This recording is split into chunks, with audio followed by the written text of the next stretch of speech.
Close your eyes and imagine it's January 1st, 1900.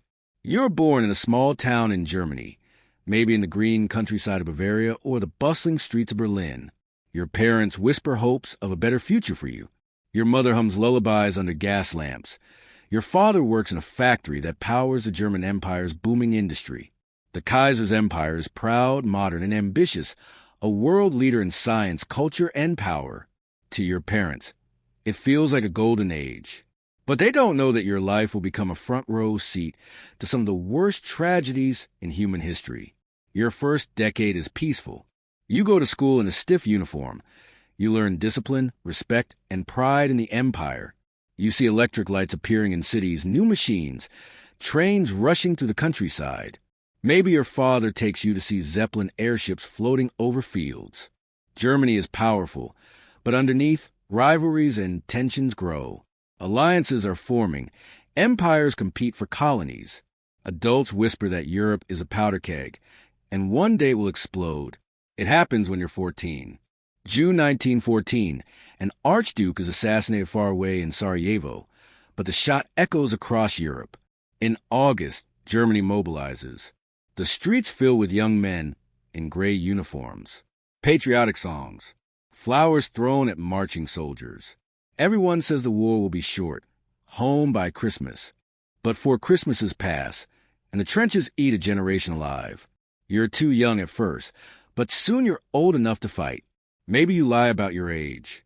Maybe you work in a munitions factory instead. At home, food runs out. Your mother stands in bread lines for hours. Families ration meat, coal, sugar. By the time the war ends in 1918, over 2 million German soldiers are dead. Millions more return maimed, blind, or carrying wounds inside that no doctor can fix. You breathe a sigh of relief, but peace brings a new terror. The Spanish flu sweeps through the broken cities. Hospitals overflow. Cemeteries fill faster than they can dig graves. You bury friends and relatives. Food is still scarce. The Kaiser is gone. The monarchy collapses. A fragile republic struggles to stand. Revolution brews in the streets. Soldiers and workers mutiny. By your 20s, you've seen more funerals than birthdays. The 1920s arrive, the so-called golden 20s. Jazz echoes in Berlin cabarets. Artists and writers create freely. For a moment, it feels like you can breathe. But underneath, Germany's wounds run deep. War reparations crush the economy. In 1923, your paycheck can't buy bread, because by the time you reach the bakery, prices have doubled. People wheelbarrow stacks of worthless banknotes just to buy milk. Children play with bundles of marks like they're toys. Some people lose hope. Some lose everything. The Weimar government tries to stabilize things. Foreign loans help. Cities rebuild. For a moment, life feels modern again. You're in your late 20s. Maybe you find work in a factory or a cafe, or you dance in smoke-filled clubs, hoping the worst is behind you. But trouble is only pausing. Then the crash comes. 1929, New York stock market falls, and the shock hits Germany like a hammer. Businesses fail, banks close, unemployment soars, desperation grows. People want answers. They want someone to blame. Into that fear steps a man named Adolf Hitler. His party promises pride, jobs, revenge for the humiliations of Versailles. In 1933, when you're 33, he becomes chancellor. The Nazi flags rise. Many cheer. Some fear. Dissent is crushed. Neighbors disappear in the night. Freedoms vanish under the swastika. You wonder if things could be worse. They can. In 1939, war returns. Hitler's armies storm into Poland. Blitzkrieg. Europe erupts. Bombs rain down. If you're in your 40s, your sons, maybe your daughters too, are swept up in the war machine. The Holocaust kills millions, Jews, Roma, dissidents, the disabled. Cities burn under Allied bombs.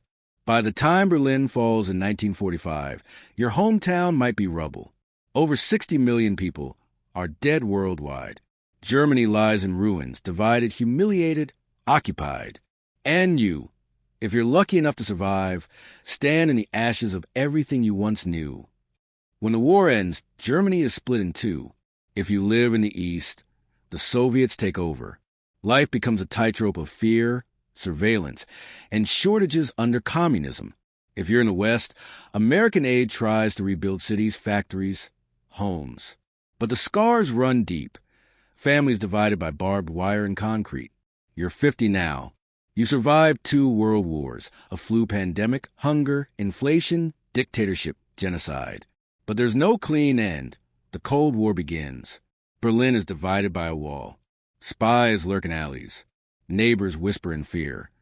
If you live to see 1961, you watch barbed wire become a wall that cuts Berlin in half. If you live to see 1989, you might see it fall at last.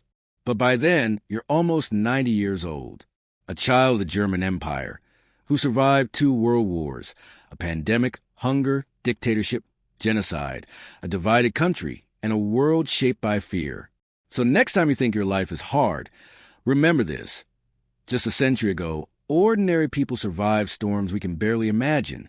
They remind us that even in the darkest times, life goes on, and so does hope.